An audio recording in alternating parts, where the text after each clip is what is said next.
নমস্কার বন্ধুরা, আবার আমি আপনাদের সামনে চলে এসেছি। এখন আমের সিজন, তা আমি এখানে 3 কেজি পরিমাণ পাকা আম নিয়ে নিয়েছি। এই পাকা আম দিয়ে আমি আমসত্ত্ব বানানো দেখাবো। তা এখন এই আমের খোসাগুলো ছাড়িয়ে নেব, নিয়ে তারপর দেখাচ্ছি কিভাবে আমি বানাচ্ছি। দেখুন বন্ধুরা, আমের খোসাগুলো আমি এইভাবে ছাড়িয়ে নিয়েছি।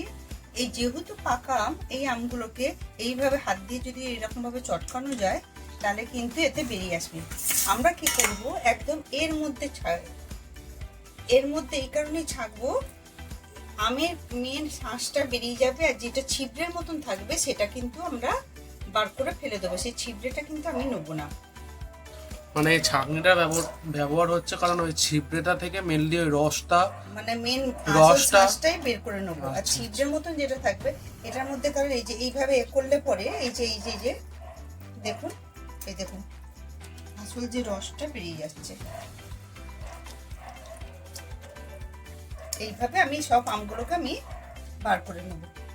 যেহেতু এটা পাকা আম, এটাকে কোনো সেদ্ধ করা বা ফোটাবার কিছু দরকার নেই, এমনি হয়ে যাবে। এটা কাঁচা আম হলে কি সেদ্ধ করা দরকার ছিল? হ্যাঁ, কাঁচা আম হলে পরে এটাকে একটু ভাপিয়ে নিতে হতো, নাহলে এইভাবে গাঁতটাকে বার করা যেত না। মানে আমের যে শাঁসটা সেটা এইভাবে বার করা, এই যে এইভাবে বার করছি, এটা বেরোতো না। দেখুন আমটাকে এইভাবে ছেঁকে বার করে নিয়েছি, আমের শাঁসটা এই দেখুন ছেঁকে নিয়েছি। এই যে এরকম ভাবে এটা ছিবড়ে মতন বেরিয়ে গেছে, এটাকে আমি আর দেবো না। এবারে চলুন দেখে নিই কিভাবে প্রসেসটা রান্না করছি।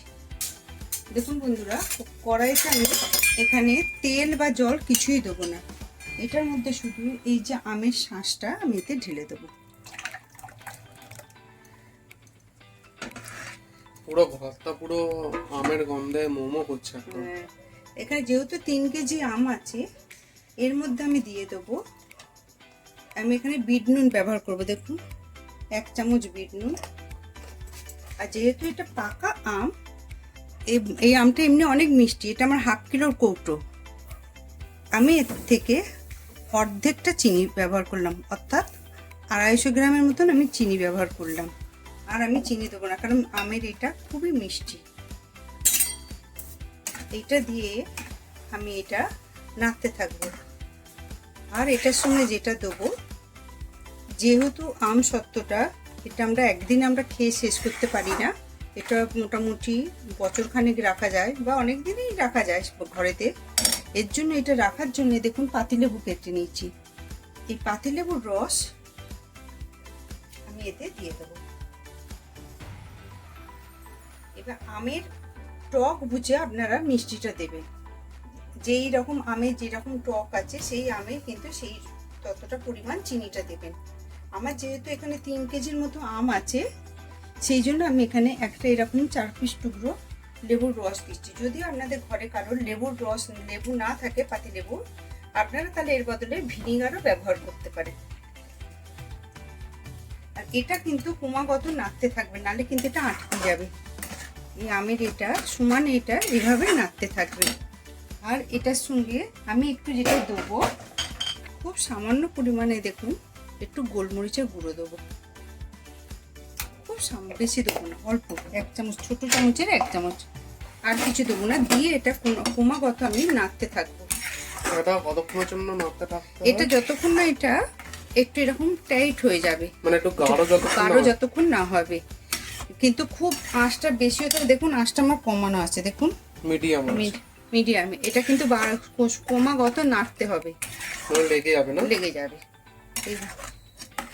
দেখুন আমটাকে আমি যে বসিয়েছিলাম, এই ফোটাতে এই যে ঠিক এই পজিশনে এসছে, দেখেছেন? এইরকম ভাবে, হ্যাঁ এইরকমই গাঢ় থাকবে। এই গরম অবস্থায় আমি কিন্তু থালায় ঢেলে নেবো। তা থালাতে ঢালার আগে দেখুন থালার দুটোর মধ্যে আমি একটু তেল মাখিয়ে নিয়েছি। আপনারা যেরকম যদি পাতলা করতে চান তাহলে আরও একটু বেশি থালা নিতে পারেন। আমি একটু মোটা মতন করবো বলে ওই জন্য আমি 2টো থালাই নিয়েছি। এই অবস্থায় দেখুন আমি গ্যাসটাকে বন্ধ করে দেবো। দেখুন এই যে এইরকম থাকবে থকথকে, হ্যাঁ। এইবারে আমি নিভিয়ে দেবো। এটা কিন্তু কন্টিনিউ আমি নাড়ছিলাম, না নাড়লে পরে এটা কিন্তু ধরে যাবে। এটা তো কোনো জলও মেশানো না। এই দেখুন এইভাবে আমি থালার মধ্যে ঢেলে দেবো। আপনারা যে যতটা পাতলা করতে চান সেরকম ভাবে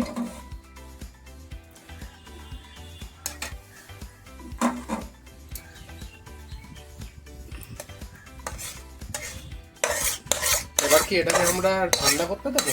এটাকে এই অবস্থায় আগে প্রথমে ঘরে নর্মাল টেম্পারেচারে আগে আমরা ঠান্ডা করে নেব। তারপর যেটা করতে হবে 2 থেকে 3 দিন, যদি কড়া রোদ্দুর থাকে 2 দিন দিলেই হয়ে যাবে।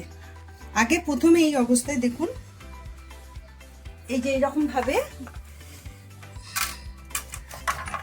ঠান্ডা করে নেবো ঘরে, মানে রুম টেম্পারেচারে। হ্যাঁ, আর প্রথমে এই গরম অবস্থায় কিন্তু আমরা রোদে দিয়ে দেবো না। এই অবস্থায় দেখুন এইরকম ঘরে নর্মাল টেম্পারেচারে আমরা আগে ঘরে ঠান্ডা করে নেব। তারপরে তো হচ্ছে 2 দিন রোদে আমরা কিন্তু শুকনো করব। তার রোদে যখন আমরা শুকোতে দেবো, এটা অবশ্যই মাথায় রাখবেন, কেন খোলা আকাশের নিচে কখনোই এটা এরকম খোলাভাবে দেবেন না। উপর দিয়ে শুকনো পরিষ্কার কাপড় কিংবা চুবড়ি চাপা দিয়ে দেবেন, নাহলে জানেন তো নোংরা পড়তে পারে, খাবারটাও নষ্ট হয়ে যাবে। এই কাজটা অবশ্যই করবেন। 3 থেকে 4 দিন পর, 3 থেকে 4 দিন এরকম কড়া রোদে আমি এরকম ভাবে রেখে দিয়েছিলাম। দেখুন জিনিসটা 3 থেকে 4 দিন রাখলে এরকম ভাবে শুকিয়ে যাবে। দেখেছেন কিরকম ভাবে শুকিয়ে গেছে? এবার দেখুন আমি আপনাদেরকে তুলে দেখাবো জিনিসটা কিরকম হয়েছে। দেখুন এইভাবে একটু একটা ছুরি বা চামচের পেছনটা দিয়ে এইভাবে একটু সাইডটাকে হালকা করে নেবেন। হালকা হয়ে দেখুন উঠে যাচ্ছে, দেখেছেন? এই দেখুন এইভাবে তুলে নেওয়ার পর দেখুন আপনাদের দেখাবো। দেখুন এই দেখুন,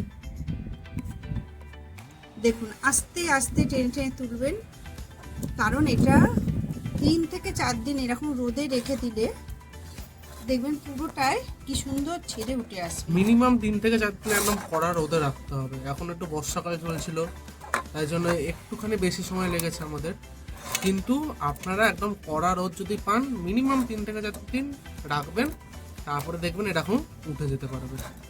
দেখুন আস্তে আস্তে করে একটু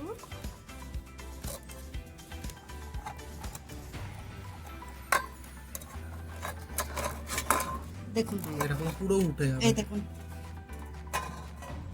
দেখুন এদিকটা দেখুন, দেখেছেন?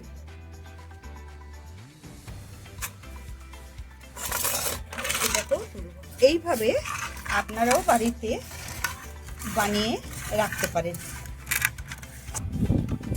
এটা নিজে তেল দেওয়া হয়েছিল বলে কিছু আটকায়নি। দেখুন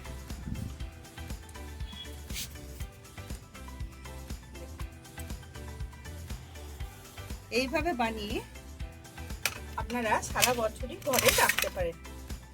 আপনারাও একবার বাড়িতে এইভাবে ট্রাই করে দেখতে পারেন। যদি আপনাদের এই জিনিসটা ভালো লাগে অবশ্যই একটা লাইক, শেয়ার আর সাবস্ক্রাইব করতে ভুলবেন না। নমস্কার বন্ধুরা।